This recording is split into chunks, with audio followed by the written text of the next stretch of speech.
Hey guys, and welcome back to another episode of Federico Talks Watches.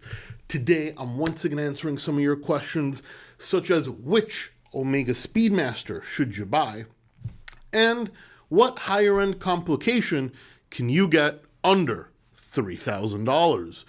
All that and way more in today's episode. Now, of course, before we get started, customary wristwatch check. Today, I'm wearing my H. Moser Endeavor Rose Gold Big Date on a custom strap made by my good friend Aaron Bespoke. Absolutely love this watch. Pull it out for special occasions. Today, well, not necessarily a special occasion, but always special when I have this on my wrist.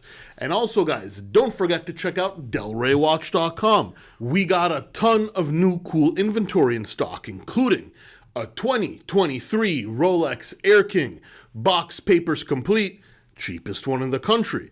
A 2023 Omega Seamaster Professional in green on the rubber, also cheapest one in the country, and of course another cheapest one in the country, the new Tudor Ranger.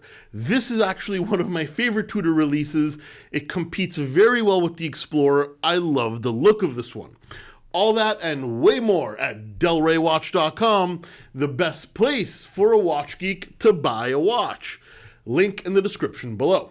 Anyway, guys, you know how it goes nowadays. These are the questions you ask me on my Instagram account at Federico Talks Watches. A few times a month, the Q&A picture pops up. When I get enough questions under that picture, I take the picture down. Please do not DM me. I do not check it. And we will go in no particular order with Aunt Zaki. And he says, "Hey, Fed, how do you insure your personal watches? Do you put them under renter's insurance?" Well, and this is a question I'm actually not particularly helpful on because while I do insure my personal watches, they're covered under my jeweler's block policy, right? So I don't use personal insurance. I have commercial insurance, which is not something necessarily available to you guys. I don't know if you should put them on your renters or if you should insure them separately, but make sure you're covered everywhere. It's usually called traveler's insurance. Don't quote me, I'm not very good with insurance. I think on renters, you're only covered in the home, but what if someone mugs you on the street? You need something where they're covered outside the house as well. That's what I would get. Fran Esposto says, has a client ever requested you to source a super high-end watch? If so, how do you typically handle that situation? Well, Fran, I have had a few customers ask me to source some very high-end watches. I don't love sourcing watches, but for certain customers, I'll do it, especially if I have access to that high-end watch, because I don't want to waste their time or mine. How does it usually work? Well, firstly, I ask for a deposit before I even get to work, something like, 5%. Because the last thing I want is for someone to make me do 10-hour work and then I find the perfect thing, it's in their parameters, and they tell me, I'll think about it. Yeah, I just wasted my time. So firstly, I need a deposit. Then we, and then we also discuss things like what are they looking for, what's their price range. If everything's realistic, then obviously I'll go out and try and find that watch, send them pictures, talk them through the process, give them genuine advice. If they buy the watch, the deposit is deducted from the final, obviously. If they don't buy the watch and they're reasonable, then they get the deposit back, especially if I can't find it. I've never had to keep a deposit, and I never want to. But once again, sourcing watches, you've got to match my experience with customer expectations, and it doesn't always necessarily lead to the customer getting exactly what he wants. So it's not something I love to do, but for a small amount of close customers, I will do it. BWeave17. What is your favorite type of client to deal with, and who is your least favorite? Boy, these are questions that are going to get me in trouble, but I tell it like it is. So my favorite customer is the one I don't have to deal with. It's the one that buys the watch, maybe asks one question, buys the watch, gets the watch, emails me with, "I'm so happy, thank you so much," and that's it. On to the next one. Easy sale. They're happy, I'm happy, that's the best customer. And I think any salesman in any industry will tell you that's the best customer.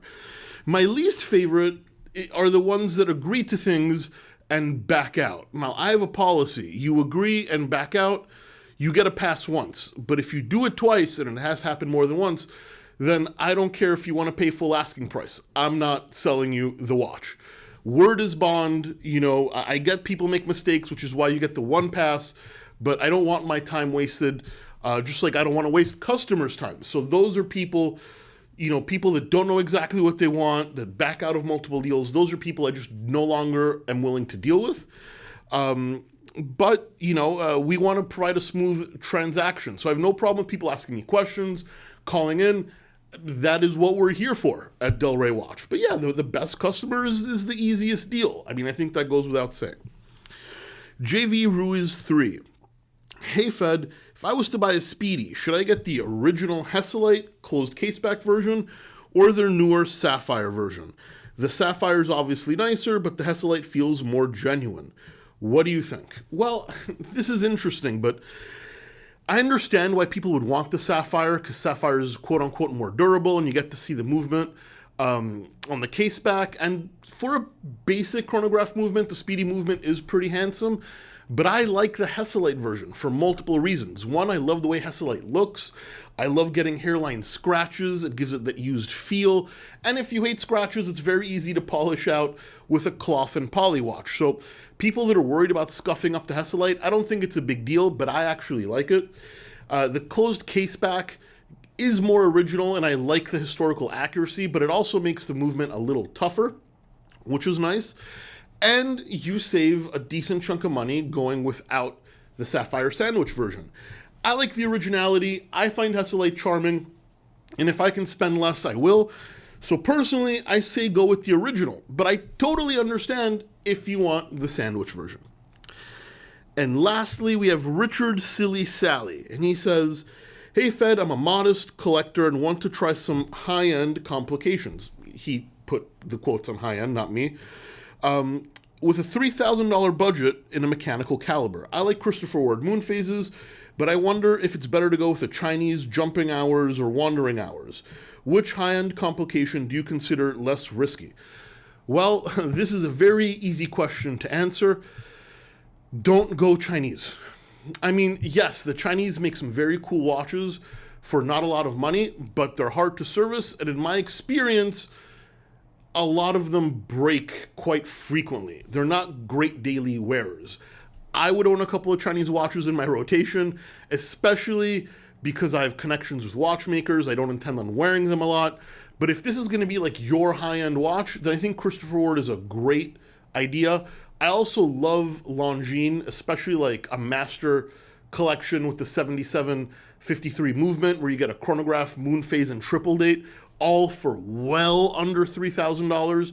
In fact, most 7750 based movements are killer deals. I mean, you have just the chronograph, which is high-end enough, but you have the version with the calendars and the GMTs and the moon phases, and those are generally under $3,000 as well. So I think Longines is great to look at.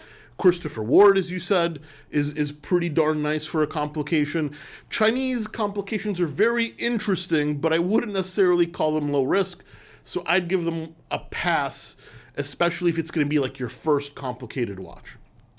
Anyway, guys, that's it for today. Please give this video a thumbs up if you enjoyed it. It really does help. Don't forget to subscribe so you don't miss any more content. And of course, I'll catch you in the next one.